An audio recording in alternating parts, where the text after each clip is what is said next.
नगर police अधीक्षकांना केंद्रीय बाल हक्क आयोगानं जाब विचारलेला आहे। अल्पवयीन दलित मुलीवर अत्याचाराचं हे प्रकरण आहे। हे प्रकरण आता तापलं आहे। अत्याचार प्रकरणी कारवाईस दिरंगाईचा अधिकाऱ्यांवर ठपका आहे। नगर पोलीस अधीक्षक यांना केंद्रीय बाल हक्क आयोगाने नोटीस बजावली। नगर पोलीस अधीक्षकांना केंद्रीय बाल हक्क आयोगानं जाब विचारलेला आहे।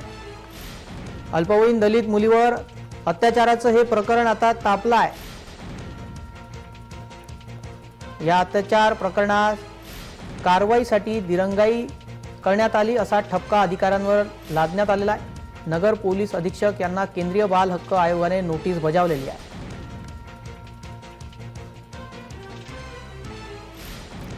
या संदर्भात अधिक माहिती देण्यासाठी आपले प्रतिनिधी संदीप चौधरी आपल्याशी जोडले गेलेले आहेत। संदीप, काय पूर्ण प्रकरण आहे आणि ही काय कारवाई करण्यात आलेली आहे?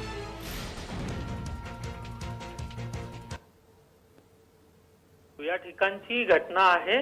तिथे वीट भट्टीवरती काम करणारा एक दलित परिवार आहे आणि त्या परिवारातील अल्पवयीन मुलगी जी होती तिच्यासोबत दोन त्याच वीट भट्टीवर काम करणारे लोक आहेत, त्यांनी बलात्कार केला।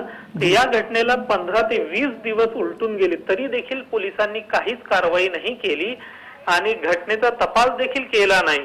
या उलट काही पोलीस कर्मचारी या परिवाराच्या घरी गेले आणि त्यांना ही केस मागे घेण्यासाठी दबाव आणण्याचा प्रयत्न केला होता, पण नंतर 15 ते 20 दिवस झाले तरीही कारवाई झाली नाही। त्याच्यानंतर जेव्हा ह्या परिवाराची काही ओळखीचे लोक त्यांनी बाल हक्क आयोगासमोर हे मॅटर नेलं, तेव्हा बाल हक्क आयोगाने नोटीस काढली आहे आणि अहमदनगरचे जे पोलीस अधीक्षक आहेत राकेश ओला यांना उत्तर मागितलेलं आहे का ह्या परिवाराच्या संदर्भात जी कंप्लेंट होती त्यावरती आपण कारवाई नाही केली।